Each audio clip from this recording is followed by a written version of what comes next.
Salmo 119.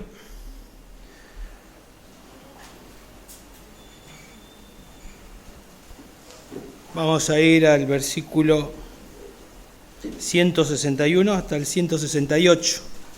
Vamos a estar mirando.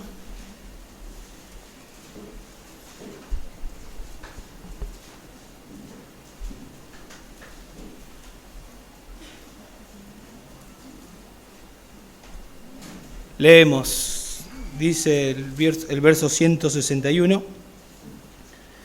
Príncipes me persiguen sin causa, pero mi corazón teme tus palabras. Me regocijo en tu palabra como quien halla un gran botín. Aborrezco y desprecio la mentira, pero amo tu ley. 7 veces al día te alabo a causa de tus justas ordenanzas. Mucha paz tienen los que aman tu ley, y nada los hace tropezar.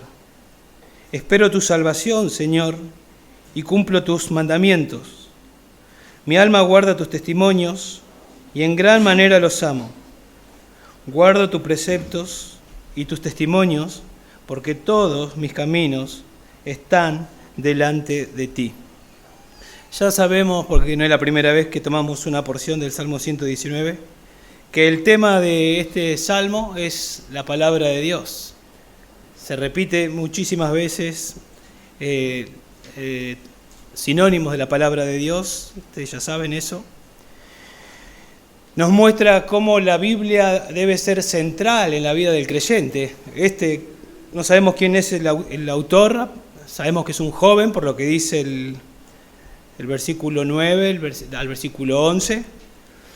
Pero sabemos que si lo han leído, nos damos cuenta que es un hombre, un creyente, que la Biblia es central en su vida. Tan central que su vida es cambiada, es transformada. A veces corremos el riesgo de leer y de mirar y de pensar que este hombre es un hombre muy espiritual y que es algo que ha ocurrido de manera automática. Bueno, sabemos que no es así en la vida cristiana. No es algo automático, no es de un día para el otro. Si leemos nos damos cuenta que este hombre ha madurado muchísimo, pero obviamente no es de un día para el otro esto. Encontramos, como les dije, que la Biblia es central en la vida de él y obviamente que él consiguió eso por medio de la disciplina. Él ha sido responsable. Él se ha disciplinado con la ayuda de la gracia de Dios en él. Porque como él, todos nosotros no buscábamos a Dios, nadie busca a Dios, pero ha sido renacido por la palabra de Dios. Y ahora este hombre, como todos, tienen hambre y sed de la palabra de Dios. Desea como un niño recién nacido la palabra de Dios.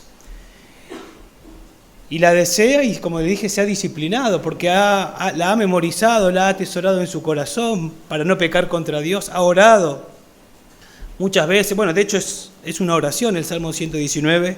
Ha dicho: Dios, ábreme los ojos para que yo pueda ver tu ley. Muéstrame las maravillas de tu ley. En el verso 130 él dice: la exposición de tu palabra me alumbra. La Biblia es lumbrera para mi camino, lámpara a mi pie, lumbrera a mi camino. Él experimenta todo eso, pero todo eso lo consigue por medio de la disciplina, de exponerse a la palabra de Dios.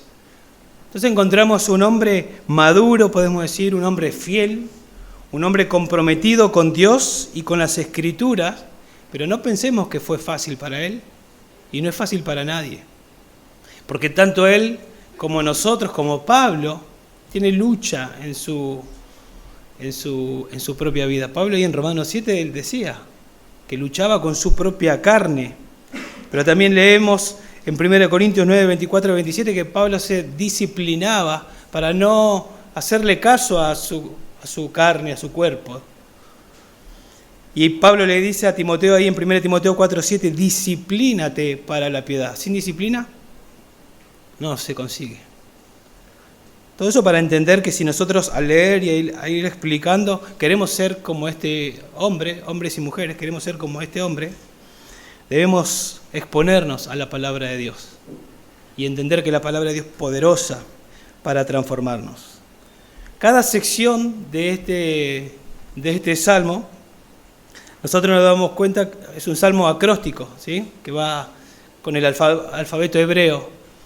Se repite mucho, tiene que ver con la palabra de Dios, pero cada una de esas porciones tiene su particularidad. Y el salmista acá en esta porción que vamos a mirar nos vamos a dar cuenta que no pide nada. En otras porciones sí pide, ya llegando al final no pide nada, no hay ninguna petición. Simplemente él da testimonio de su experiencia al exponerse a la palabra de Dios. Es como que él, inspirado por el Espíritu Santo, nos dice, esto es lo que yo vivo, esto es lo que ha hecho la palabra de Dios en mi vida al exponerme a las Escrituras. Porque la palabra de Dios, cuando nosotros nos exponemos a la palabra de Dios nos transforma. Cuando con una actitud humilde nos sometemos a las Escrituras actúan. La palabra de Dios es viva, dice Hebreos 4:12, eficaz, más cortante que toda espada de dos filos, que penetra, ¿no?, hasta lo profundo, y nos transforma. Es viva, tiene vida en sí mismo la palabra de Dios. Dios habló y creó el universo. Bueno, ese mismo poder está acá. Cuando nosotros abrimos y explicamos las Escrituras tienen el poder de llegar a lo profundo de nuestras vidas y transformarnos, ¿sí?, y hacer su obra.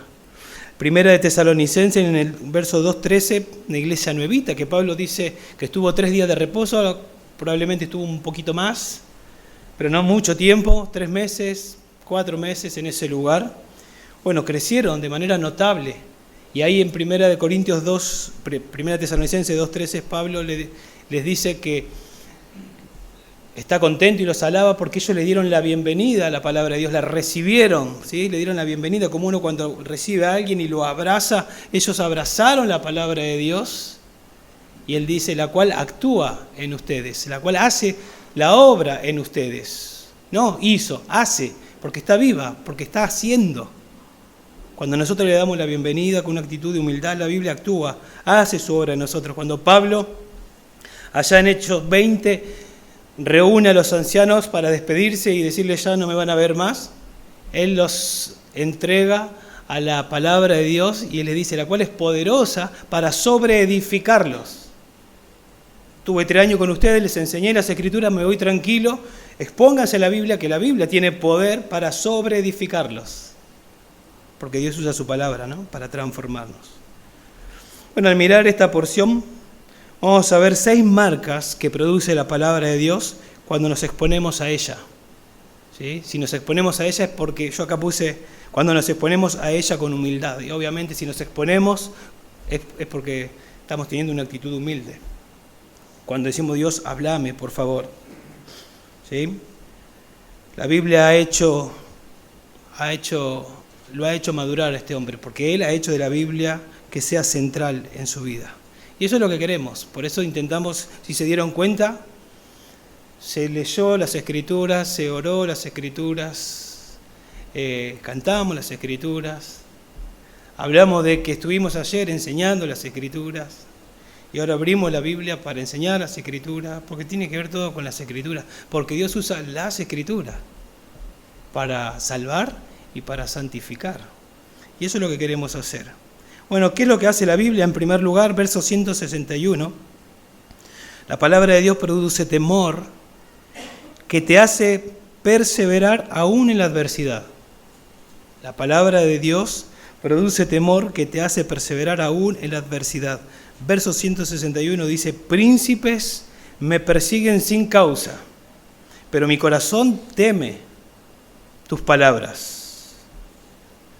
O sea, todo el Salmo, dijimos, nos muestra a este hombre que es fiel a la palabra de Dios, que se compromete a la palabra de Dios, que es un testimonio de la palabra de Dios, pero vive en un mundo que es anti Dios, en un mundo que odia a Dios y tiene que pagar el precio. Si usted y yo, y espero que seamos así, hombres y mujeres de la palabra de Dios, viviendo en un mundo, en una fábrica que no ama a Dios, en una universidad que no ama a Dios, por ahí sos el único creyente en una familia que no ama a Dios, vas a pagar el precio. Vas a pagar el precio.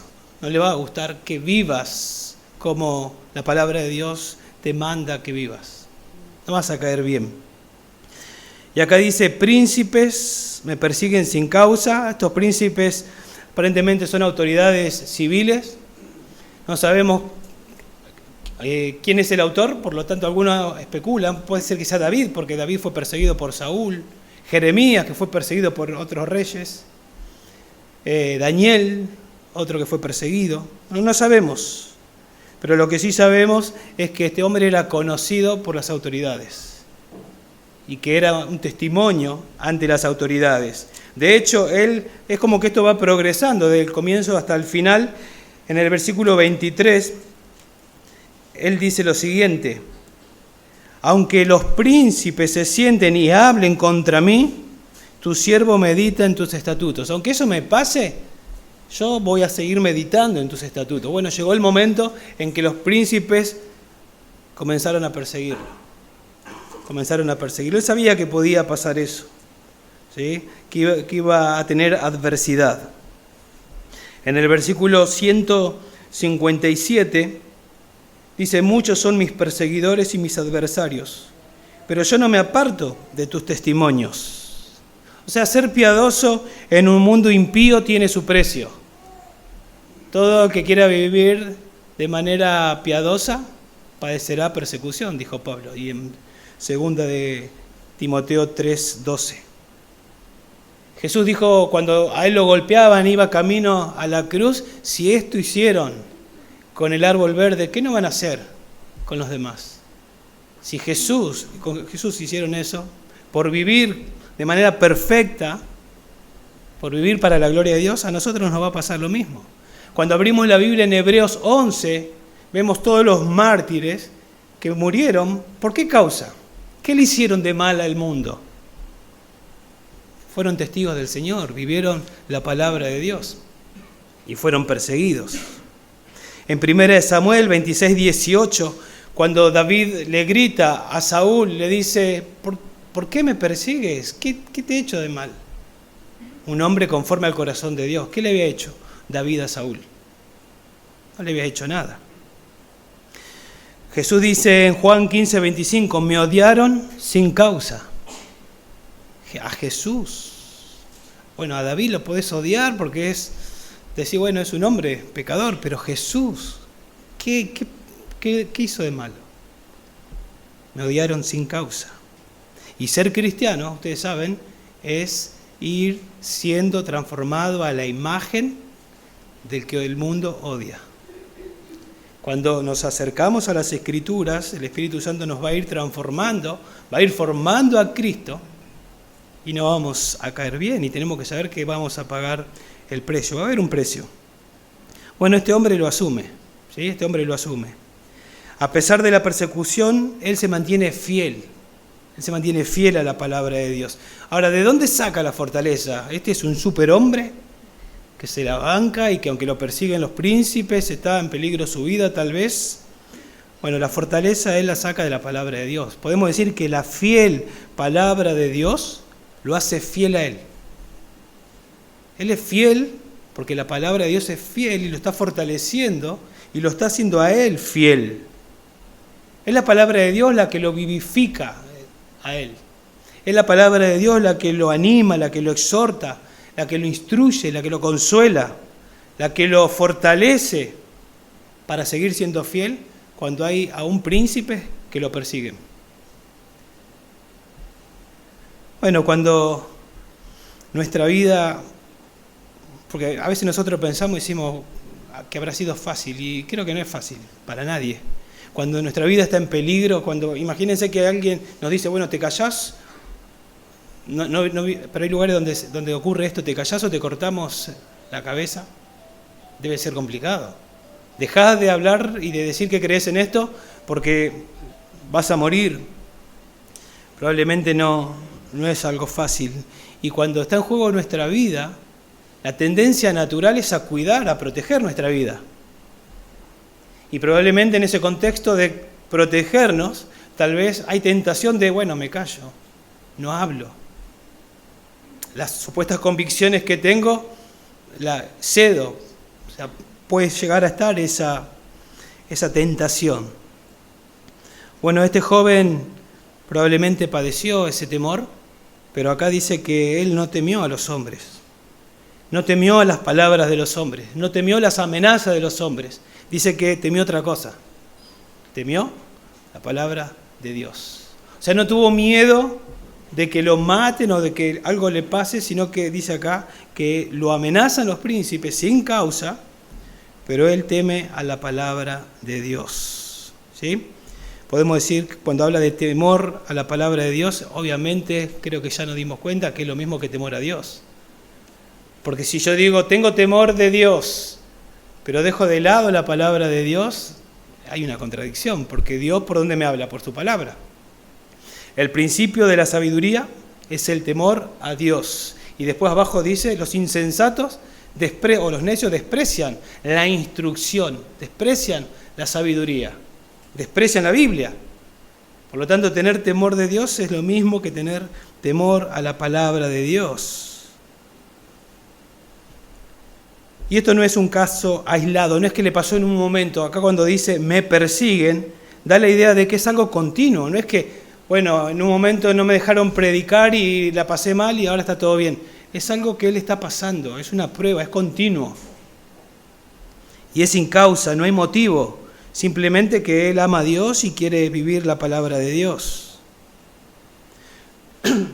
Pero entonces lo que vemos enseguida acá es que si nosotros tenemos temor de la palabra de Dios, de esa manera nosotros podemos rechazar y vencer el temor a los hombres.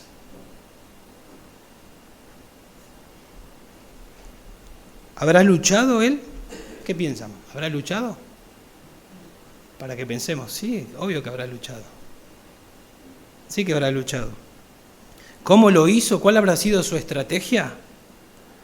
Bueno, acá dice que tuvo temor a la palabra de Dios. Tuvo temor a la palabra de Dios. Y tal vez un versículo que nos ayuda a entender es primera de Juan 4:18, donde dice, en el amor no hay temor. Y si alguien tiene temor de Dios, es porque ama a Dios, ¿no? Los creyentes tenemos que tener temor de Dios, amamos a Dios. Y si amamos a Dios, nuestro amor a Dios dice que expulsa fuera el temor.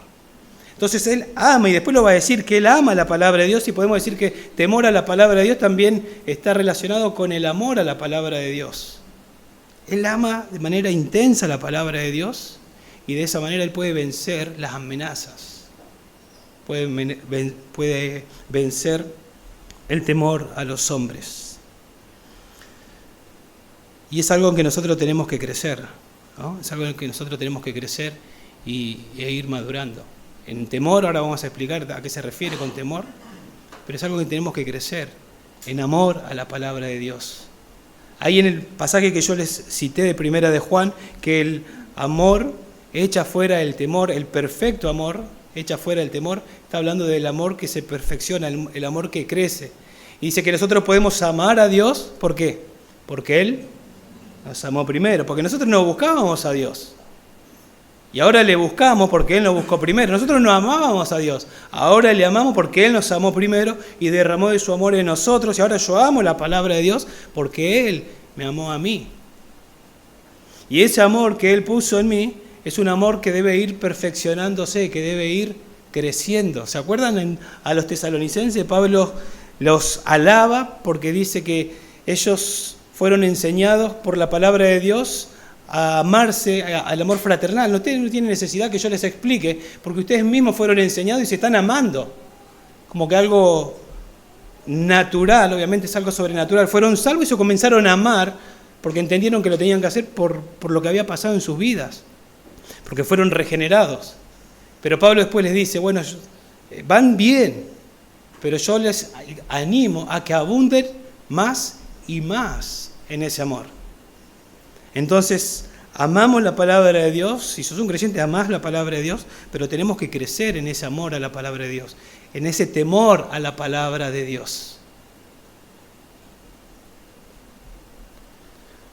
Cuando habla de temor acá, de que él tuvo temor de la palabra de Dios, está hablando de reverencia, de estar en un estado de profunda admiración o respeto, tan intenso que el cuerpo puede reaccionar con temblor y agitación. significa esencialmente, dice un diccionario, temor, pavor, estar aterrorizado o espanto, significa, fíjense ahí en el verso 120, mi carne se estremece por temor a ti y de tus justos juicios tengo miedo, dice él. Ante la palabra de Dios está. ¿Se acuerdan ahí cuando estaban al pie del monte Sinaí, vieron todo ese despliegue de Dios, de la manifestación de la gloria de Dios? El pueblo tenía miedo. Anda Moisés y vos y que hable con vos el Señor y después decinos. Bueno, gracias a Dios ya no vivimos eso, nosotros podemos ir a las Escrituras y ese mismo Dios nos habla por medio de las Escrituras. Y podemos acercarnos a las Escrituras, como dice acá, o como lo traduce, escuchen cómo lo traduce la Nueva Versión Internacional, y está bien. Mi corazón se asombra ante tu palabra. Cuando habla de que mi corazón teme tus palabras, lo que está diciendo es mi corazón tiene reverencia a tu palabra, mi corazón se asombra de tus palabras. Yo entiendo que es el Dios que creó los cielos, el Dios soberano, el Rey, Él es, a Él me acerco. Y mi corazón se asombra de tus palabras. O sea que el respeto profundo y sentido de asombro ante la palabra de Dios lo hace perseverar a Él, fiel, aun cuando otros lo están persiguiendo. Este hombre es un hombre que vivía Isaías 66:2. ¿Se acuerdan lo que dice Isaías 66:2? A este miraré, al que es humilde y contrito de espíritu y que tiembla ante mi palabra, al que tiene reverencia. Cuando vamos a abrir la Biblia no es un libro más, es la palabra de Dios. Es Dios el que me va a hablar. Cuando cada día en tu casa vas a abrir la Biblia, es Dios el que te quiere hablar. Reverencia. Estás ante el Rey. ¿Te gustaría crecer en temor de Dios? ¿Te gustaría crecer en reverencia? ¿Te gustaría crecer en asombro ante su palabra, como este hombre?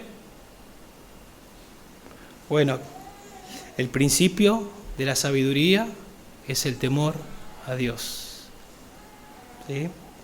¿Y cómo viene ese temor a las Escrituras? ¿Cómo ocurre eso? Yo les leo algunos versículos nada más y solito nos damos cuenta. Deuteronomio 4:10 dice, recuerda el día que tuviste delante del Señor tu Dios en Horeb, cuando el Señor me dijo, reúneme al pueblo para que yo les haga oír mis palabras. Moisés, reunime al pueblo para que yo les haga escuchar mi palabra, dice Dios, a fin de que aprendan a temerme. ¿Cómo aprendemos a temer a Dios? Escuchando su palabra. Eso es lo que dice acá. En el capítulo 31 de Deuteronomio, en el versículo 12 y 13 de Deuteronomio, 31, versículo 12 y versículo 13, dice así, congrega al pueblo, hombres, mujeres y niños, y al forastero que está en tu ciudad, para que escuchen, aprendan a temer al Señor tu Dios, y cuiden de observar todas las palabras de esta ley. Y tus hijos, que no la conocen, la oirán y aprenderán a temer al Señor vuestro Dios, mientras vivan en la tierra donde vosotros vais. Bueno, ¿queremos aprender a temer a Dios? Hay que escuchar las Escrituras, hay que exponerse a las Escrituras, y es Dios hablando. Yo mandé ese videíto de ese líder gay que se convirtió. Ni siquiera estaban predicando, estaban leyendo, como pasó Sergio al leer las Escrituras, y Dios usó las Escrituras para convencerlo, y tuvo temor. Y vino, ¿qué tengo que hacer para ser salvo? Casi dijo. Y llegó a ser salvo. Y a la otra semana se bautizó porque fue el inicio de su temor, de su reverencia a Dios, y se sometió a las Escrituras y fue bautizado y partió a la presencia del Señor. Tenemos que, si queremos aprender a temer al Señor, necesitamos venir a las Escrituras. En Éxodo capítulo 20, versículo 20, para no ir por tantos versículos, estaría bueno porque hablan por sí solos, pero dice ahí 20:20, y respondió Moisés al pueblo: no temas, porque Dios ha venido para ponernos a prueba, y para que su temor permanezca en vosotros, y no pequéis. Entonces, cuando nos exponemos a las Escrituras, aprendemos a temer a Dios, y no pecamos. Y no pecamos. De hecho, en el versículo 163 del Salmo que estamos mirando, fíjense qué es lo que ocurre. Aborrezco y desprecio, ¿qué cosa? El pecado, la falsedad. Porque tiene temor de Dios. Temor de Dios. Entonces yo te pregunto, ¿tenés temor de Dios? ¿Tenés reverencia ante la palabra de Dios? ¿Te asombrás ante las Escrituras? Si no es así, la aplicación práctica sería: disciplinate para leerla. Porque escuchando la palabra de Dios vas a comenzar a tener temor de Dios. Oíla y obedecela. Entonces, lo primero que produce la palabra de Dios acá en el versículo 161 es temor que te hace perseverar aún en la adversidad. Acá príncipes los están persiguiendo, pero también podemos aplicarlo a otras cosas. Está pasando otra prueba que no es un príncipe que te está persiguiendo. Otra prueba. Que perdiste el trabajo, que no sabes cómo vas a sostener a tu familia, etcétera, etcétera. Lo que sea, ¿no? Ese temor te puede invadir y puede controlar tu mente. Bueno, ¿cómo lo echás fuera ese temor? Teniendo temor de Dios. Sabiendo que Él no está ajeno a esa situación, sabiendo que Él guía, sabiendo que Él controla. Él no va a dejar tirado a ninguno de sus hijos. Te levantás y salís a buscar trabajo, confiado en que Dios va a proveer, Dios lo va a hacer, porque temes a Dios y entonces vences el temor a la adversidad. Bueno, en segundo lugar, en el versículo 162, acuérdenme que lo encuentro acá, vemos que la palabra de Dios no solo produce temor que hace perseverar en la adversidad, sino también la palabra de Dios produce regocijo. Podemos decir regocijo inefable, pensando en 1 Pedro 1:8. Fíjense, exponerme a la palabra de Dios con una actitud humilde va a llevar a asombrarme de Dios, pero también va a llevar a que yo tenga gozo, producirá gozo en mi vida. Leíamos en Lucas 24:32, después que el Señor les expuso las Escrituras, ¿qué pasó? ¿No ardía nuestro corazón cuando nos exponía las Escrituras? Una otra manera de decir, había un gozo inefable, un gozo sobrenatural en ellos de haber sido expuesto a las Escrituras. Si nosotros con reverencia nos presentamos ante Dios, vamos a ser asombrados porque la palabra de Dios es maravillosa. Y vamos a gozarnos. Me regocijo en tu palabra como quien haya un gran botín. La idea de gozarme ahí es, me alegro, tengo un sentimiento, una actitud de cariño y placer a este objeto que es la palabra de Dios. Como dice un diccionario, implicando un amor o una relación con ese objeto, ¿no? Él tiene una relación con la palabra de Dios y la palabra de Dios produce gozo en él. O sea que la fuente de gozo es la palabra. Porque fíjense, me regocijo en tu palabra, o sea, tu palabra es la que hace que yo tenga gozo. Ya en el verso 111 y en otros más, pero para mirar ahí cerquita en el 111, tus testimonios he tomado como herencia para siempre, porque son el gozo de mi corazón. Él se descubrió que el gozo lo encuentra en las Escrituras, y ahí donde él va, a las Escrituras.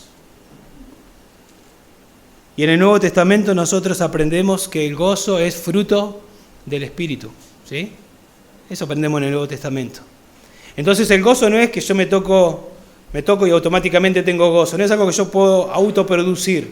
Quiero tener gozo.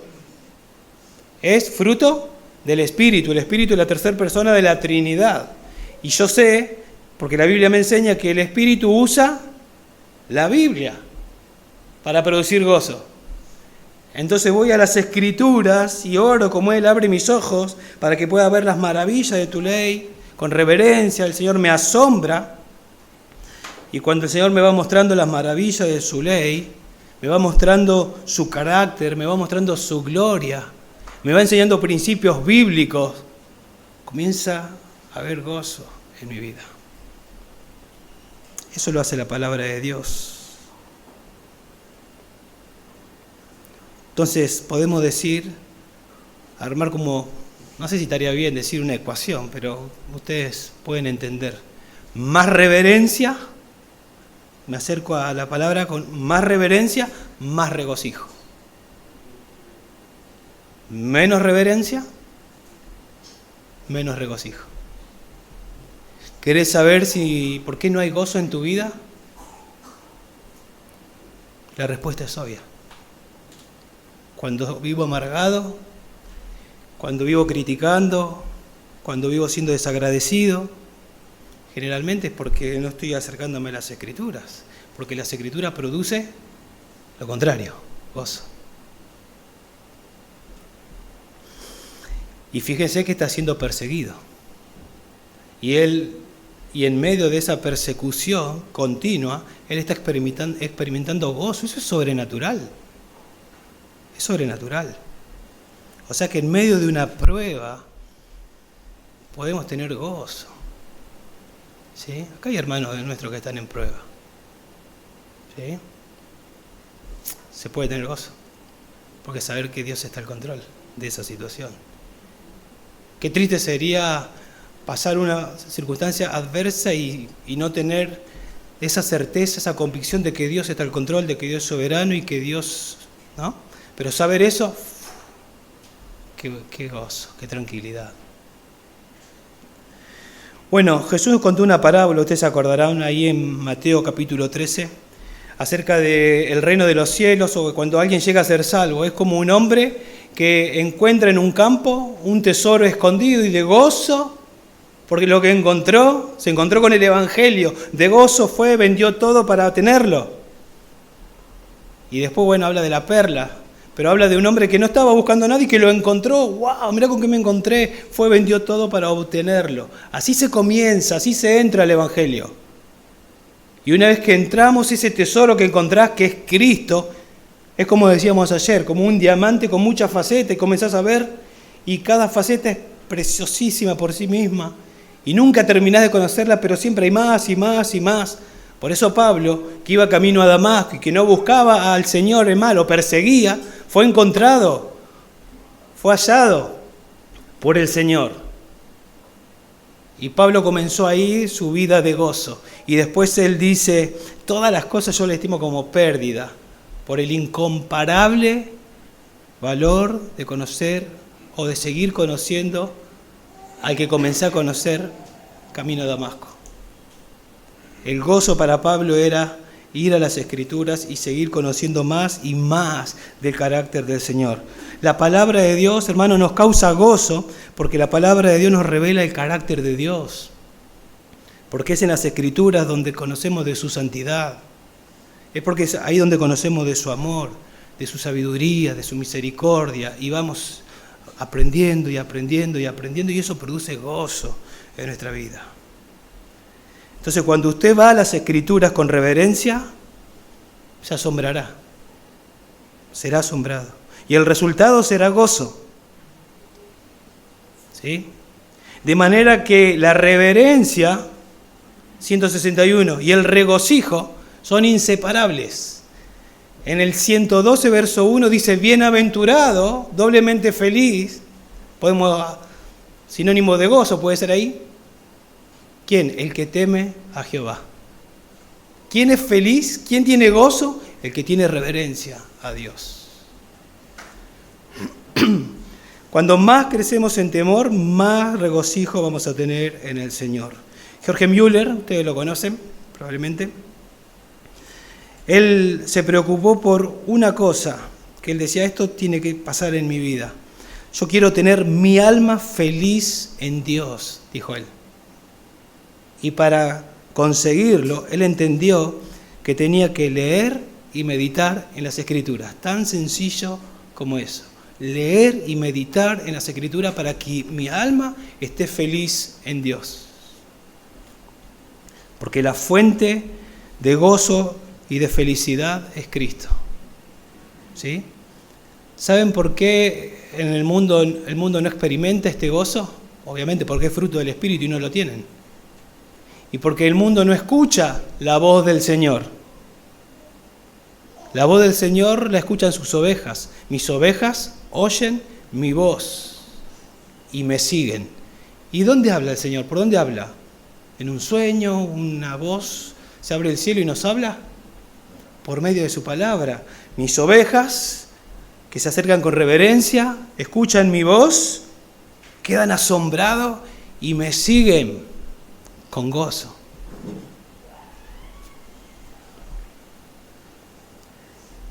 Los preceptos del Señor, dice el Salmo 19:8, son rectos. ¿Qué hacen?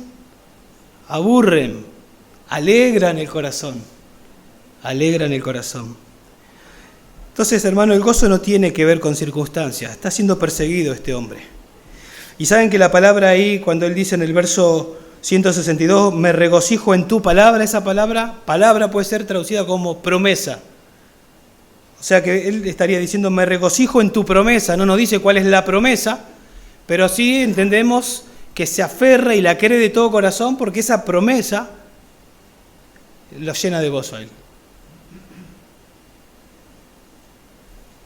Es decir, la persecución, o para darle más aplicación todavía, la prueba que él está pasando, no lo amarga a él, sino que él experimenta gozo en medio de esa prueba. ¿Sí?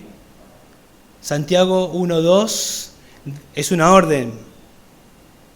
Se nos manda a tener gozo cuando estéis en diversas pruebas, sabiendo que Dios usa esa prueba para producir paciencia.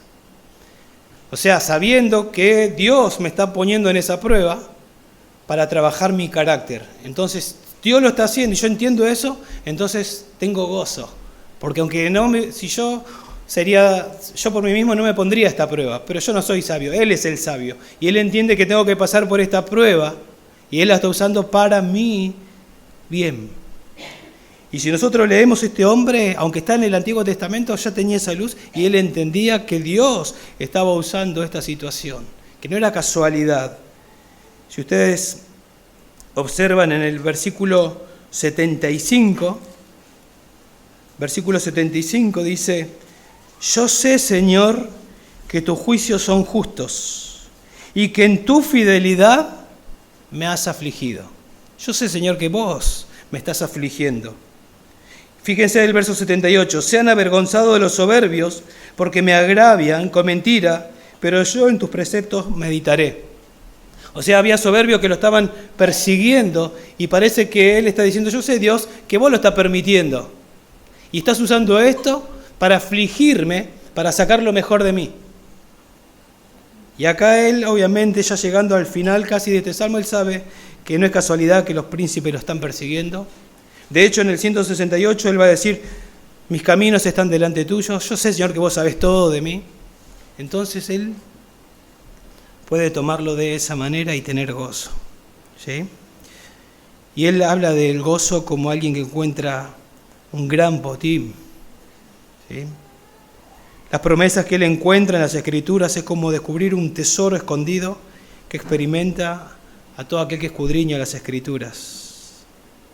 Pedro les dice a los creyentes ahí en 1 de Pedro que están siendo perseguidos también y que están siendo perseguidos por Nerón, aparentemente, que había incendiado la ciudad.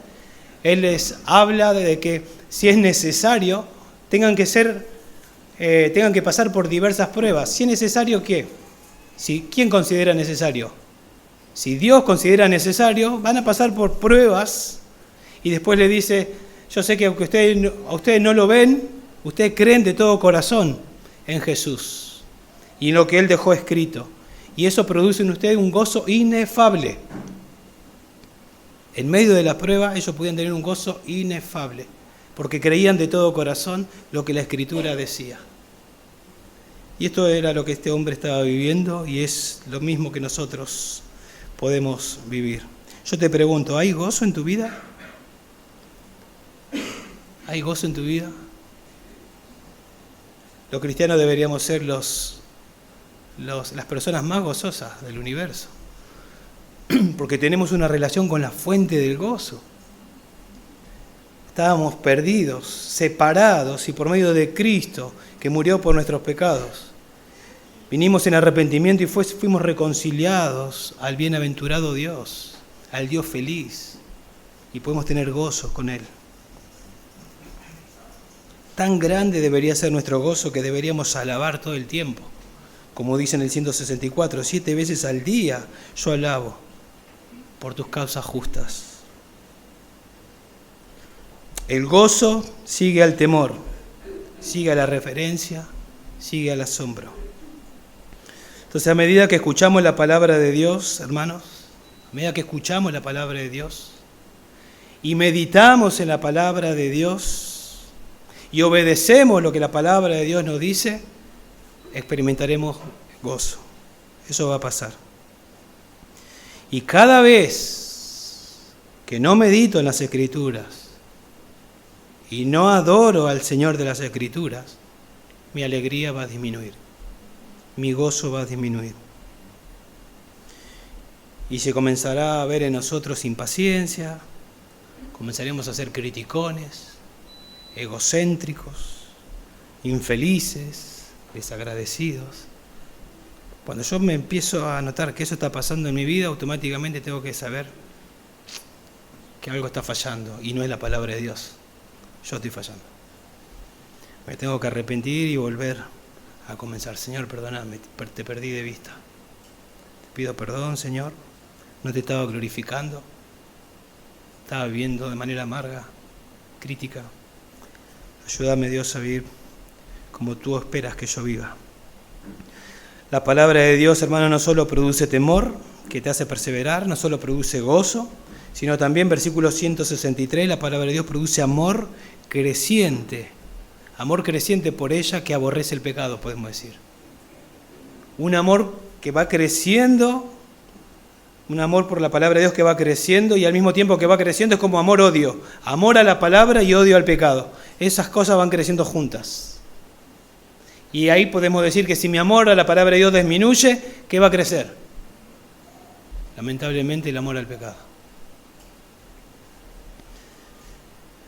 Este hombre rechaza el pecado debido a su amor a la palabra. Dice acá, aborrezco y desprecio la mentira. ¿Por qué? Pero amo tu ley. La palabra amor ahí, un diccionario nos dice que es afecto basado en una relación cercana. Afecto basado en una relación cercana. Y a veces ese amor se compara con amor a otras personas. Y los ejemplos que ponían era Isaac, se le pidió a tu hijo, se le pidió el hijo, que presente el hijo a Isaac, a tu hijo a quien amas. Se dice que Isaac se llegó a su esposa porque la amaba. Se dice que el rey, en Esther, el rey amó a Esther por sobre las otras mujeres, ¿se acuerdan? Entonces, amor que tiene que ver con cercanía, ¿sí? Por ser familiar. Bueno, este hombre está cercano a las Escrituras, está familiarizado con las Escrituras, y cuanto más familiarizado está con las Escrituras, su amor va creciendo. Y va creciendo y va creciendo, y es por sobre todo a otra cosa. Él ama las Escrituras, él ama la palabra de Dios. Fíjese ahí en el versículo 97. Él no encuentra palabras para expresar su amor. Él dice, ¿cuánto amo tu ley? Es como que está diciendo, mira, no encuentro palabras, no encuentro la manera de decir cuánto amo tu ley. O sea, no hay explicación. ¿Y qué dice a continuación? Todo el día es ella mi meditación. ¿Querés saber si amás la palabra de Dios? Pregúntate, ¿qué llena tu mente todo el día? ¿En qué reflexionás durante el día? ¿Estás pensando en lo que leíste? ¿Estás meditando para aplicarlo en el día? Tenemos que entender que nosotros no amamos la palabra de Dios. Podemos amarla porque Él nos amó primero, como dijimos. Y podemos amarla porque Él nos hizo renacer por la palabra de Dios. Y nos hizo renacer por la palabra de Dios. Entonces ahora yo deseo, como un niño recién nacido, la leche espiritual de la palabra de Dios. Él lo hizo. Y entonces yo voy a crecer en ese amor. Fíjense otra vez en el versículo 97, solo para mostrarle el comienzo y el final. En el medio ustedes después pueden leerlo, pero dice, cuánto amo tu ley, todo el día es ella mi meditación. Y fíjense el 104, de tus preceptos recibo entendimiento, por tanto, aborrezco todo camino de mentira. Crece en amor a la palabra de Dios y crece en odio a la mentira, en odio al pecado. La palabra aborrecer acá en el versículo que estamos mirando es odiar. Es un sentimiento de hostilidad, una abierta y aversión intensa. Imagínense el versículo donde aparece esto, en el versículo de Génesis 37:4 aparece esta palabra para hablar del odio que tenían los hermanos de José a José. ¿Se acuerdan lo que querían hacer con José? Vamos a matarlo a este soñador. Imagínense el odio para matar a su propio hermano. No lo podían ni ver, se lo querían sacar de encima. Obviamente eso está mal, pero la idea es que cuando crecemos en amor a la palabra de Dios, no podemos ni ver el pecado.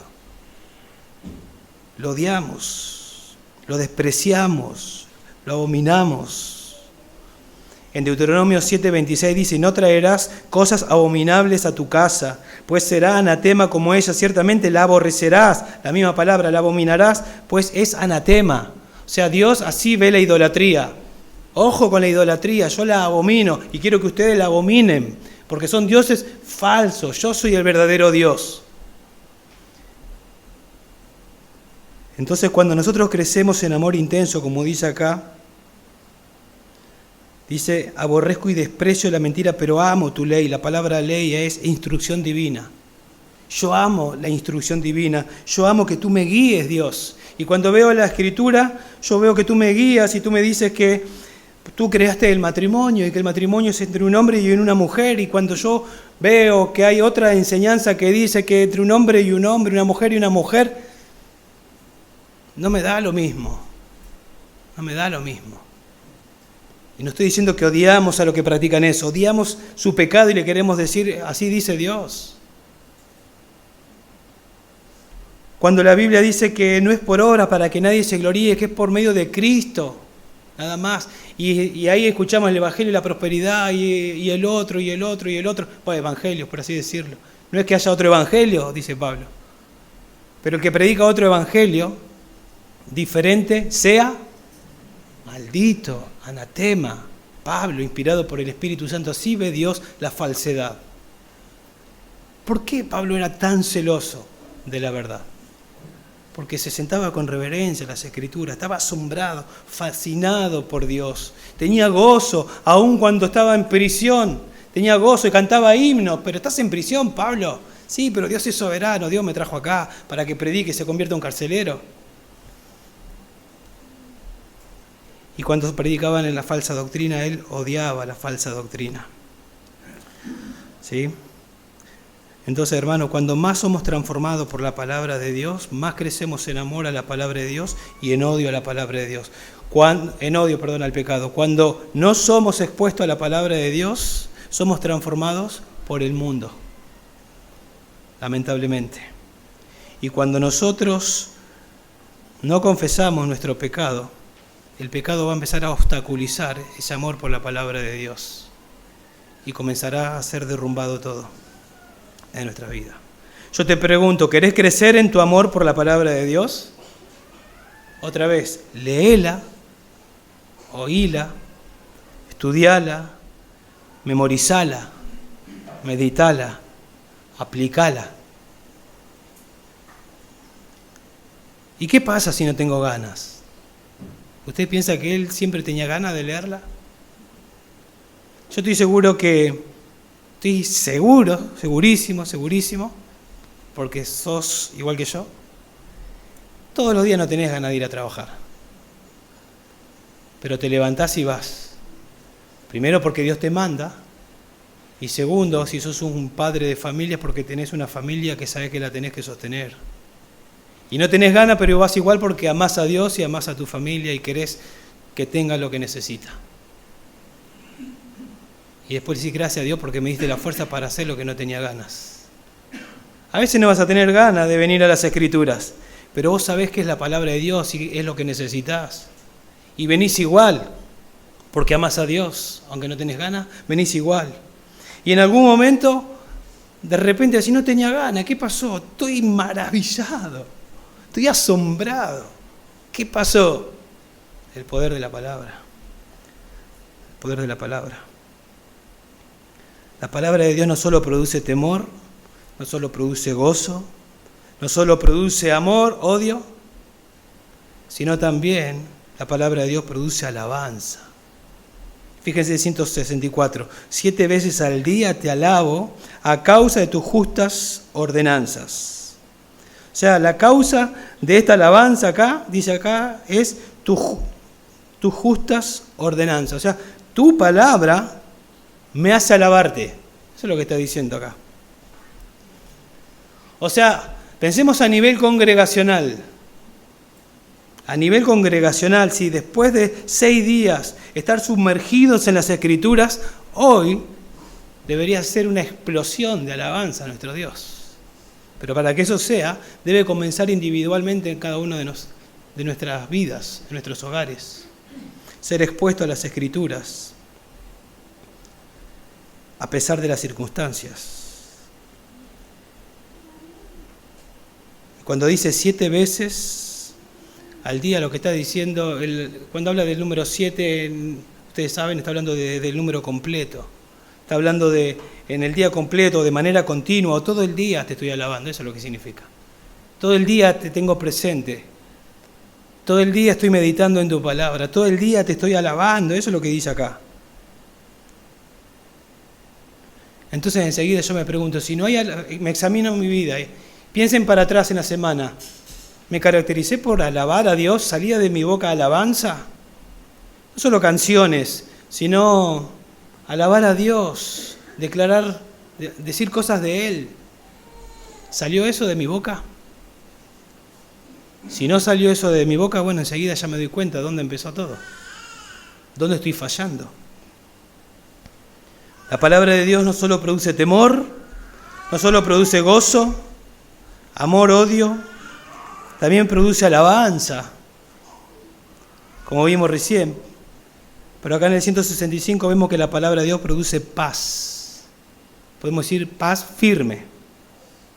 Mucha paz tienen los que aman tu ley y nada los hace tropezar. O sea, fíjense que comenzó a hablar en plural, él como que está diciendo, esto aplica a mi vida, pero aplica a todos los que se exponen a las Escrituras. Mucha paz tienen los que aman tu ley. Él la ama, pero todos los que aman tu ley, todos tendrán mucha paz. O sea, amar la ley de Dios te traerá mucha paz. Eso es lo que dice. Pero vos porque no sabés lo que estoy pasando yo. Bueno, él está siendo perseguido. Tiene paz en medio de la persecución. Otra vez, la palabra ley acá es instrucción divina, dirección divina. O sea, mediante las Escrituras, Dios nos marca el camino por donde tenemos que ir. Y Dios, el Dios sabio, el Dios soberano, el Dios omnisciente, el Dios que sabe todo, me dice cómo tengo que caminar. Hay obras preparadas de antemano para que yo vaya por ellas. Y yo soy obediente a la palabra de Dios, Dios me va guiando con su palabra, voy con principios bíblicos, voy caminando y en ese caminar tengo paz, porque el que me guía es Dios con su palabra. No hay incertidumbre. ¿Hay un camino más seguro que el que nos marca Dios? Muchos son los caminos del hombre, ¿no? Pero todos ellos son caminos de muerte. Todos ellos son caminos de muerte. Y acá cuando dice que tienen mucha paz, la palabra es shalom, y puede hablar de un bienestar interno y también de un bienestar externo que tiene que ver con la provisión de Dios, pero en este contexto nos damos cuenta que está hablando del bienestar interno, producto de lo que está haciendo Dios en el interior. Y tiene que ver con paz porque estoy en paz con Dios. La idea es que ya no estoy en conflicto con Dios, ya no soy enemigo de Dios. Dios no está contra mí, ahora he sido reconciliado con Dios, ya ninguna condenación hay para los que están en Cristo Jesús. Tengo paz, estoy tranquilo, tengo paz, estoy en paz con Dios, pero también estoy experimentando la paz de Dios. Una paz que, dice Filipenses, sobrepasa todo entendimiento. ¿Cómo puede tener paz este hombre cuando está en peligro su vida? Una paz que sobrepasa todo entendimiento. Dios lo está guiando, Dios está al control. No me va a pasar nada que Dios no permita. Él es soberano. Por eso David decía ya en el Salmo 4.8, cuando estaba siendo perseguido también, y que estaba en peligro su vida, él dice, en paz, en shalom, me acostaré y asimismo dormiré, porque solo tú, Jehová, me haces vivir confiado. Tengo paz porque Dios guía mi vida. Entonces, aunque hay circunstancias difíciles, aunque hay obstáculos, aunque hay en este caso persecución, tal vez en tu caso hay pruebas, personas difíciles, lo que sea, va a venir. Pero en medio de todo eso, esas circunstancias no te hacen tropezar, porque entendés que Dios te está guiando tu vida. Y eso trae mucha paz. En el Salmo 118:6 dice, ¿qué me puede hacer el hombre? ¿No? Vamos a leerlo exactamente como dice. 118, versículo 6, dice, el Señor está a mi favor, por eso no temeré. El Señor está a mi favor, no temeré. ¿Qué me puede hacer el hombre? Nada que Dios no permita. Dios está conmigo, Él lo sabía muy bien. ¿Qué me puede hacer el hombre? Nada. Entonces yo entiendo que no querés tropezar, ¿sí? Si no querés tropezar, la respuesta acá es amá la ley, amá la guía de Dios.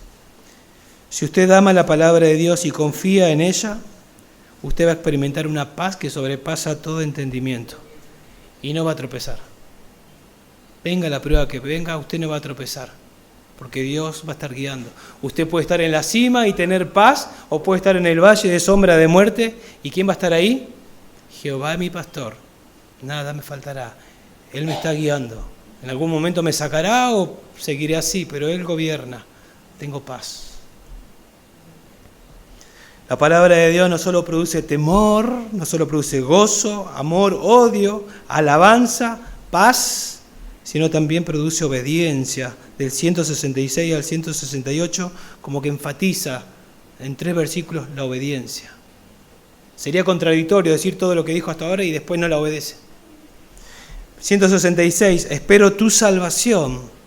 Ya era un creyente, no está hablando de salvación del alma, está hablando de la liberación de estos príncipes. Espero tu salvación. Y mientras espero tu salvación, espero que hagas algo, entonces recién voy a empezar a obedecerte. O sea, mientras espero la liberación, no sé cuándo va a terminar, yo sigo cumpliendo tus mandamientos, porque los amo. El que me ama, dijo Jesús, guardará mis mandamientos. Una evidencia de que amo a Dios es que soy obediente. O sea, en medio de la prueba, mientras espera, Él no descuida su tiempo con Dios. Él no es un oidor, Él es un hacedor de la palabra de Dios. Él no permite que lo prolongado de la prueba disminuya su compromiso de obediencia. Él no está diciendo, Dios, bueno, líbrame y entonces empiezo a ser obediente.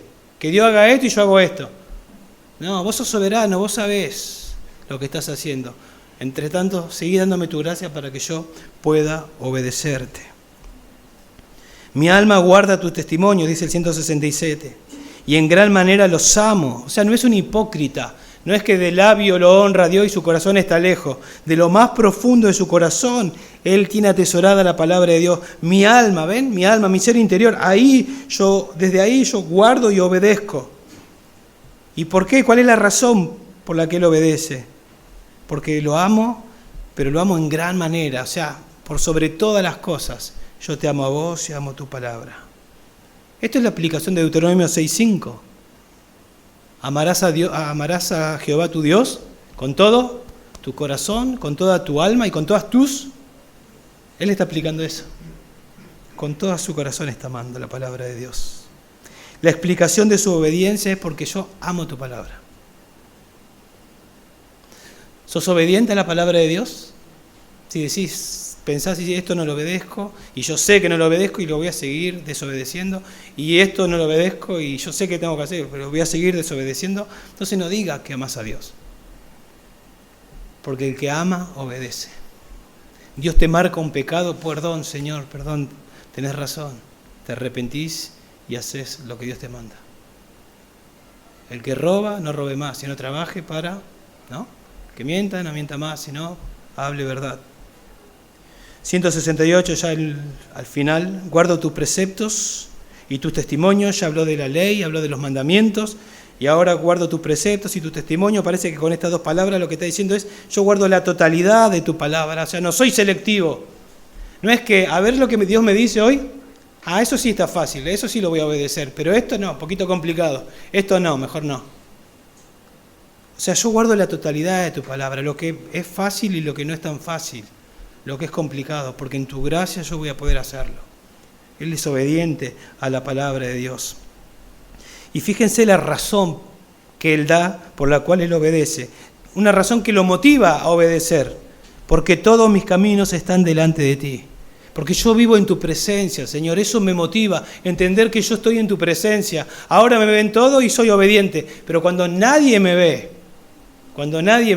yo sigo viviendo en tu presencia. Cuando estoy en la fábrica y están todos mis compañeros, yo soy obediente. Y cuando no hay nadie, ni siquiera la cámara está tapada, yo vivo delante de tu presencia, Señor, y yo soy obediente. Vive continuamente la presencia de Dios. Mis caminos están delante de ti. Vos sabés, Señor, que estoy siendo perseguido. Vos sabés de mis pruebas, vos sabés de mis luchas. Vos estás conmigo. Además, estás usando esas cosas para mi bien, Señor, yo sé. Ayúdame a seguir siendo obediente en ese contexto.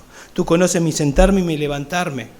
Tú conoces mi palabra antes de que la diga. ¡Wow! Está un pensamiento demasiado maravilloso para mí, dice el Salmo 139. Como Pablo dice ahí en 2 Corintios 5, 9, o ausente o presente en cuerpo. Pablo, yo tengo una ambición, agradar a Dios. Yo quiero agradar a Dios. Me vea o no me vea el jefe. Me vean o no me vean mis hermanos. Yo vivo en la presencia de Dios.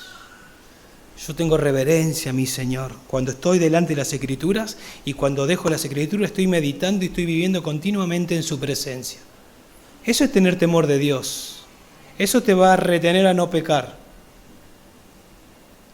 Si te pudieras levantar hasta el trono de Dios y estar en su presencia, ¿pecarías? No pecarías. Pero si Él está presente igual acá. Nada más que tal vez no sos consciente de vivir en su presencia. Entonces yo te pregunto, ¿podés decir lo mismo que el salmista? ¿Podés decir, yo estoy motivado a obedecerte porque vivo en tu presencia?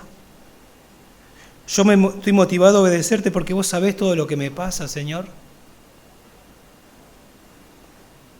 Este hombre, como dijimos al comienzo, maduró, como vemos que ha madurado, porque ha sido expuesto a las Escrituras, y las Escrituras han marcado de esta manera su vida. Estas marcas que acabamos de ver, ¿se ven en tu vida?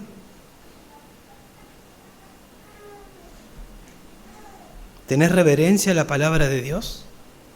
Porque ahí comienza el principio de la sabiduría, es el temor a Dios. ¿Tenés reverencia a la palabra de Dios? Si tenés reverencia, irás para que Dios te hable, te asombrarás, habrá gozo, rechazarás el pecado, habrá alabanza, ¿no? Toda esta cadena comienza con reverencia al Señor.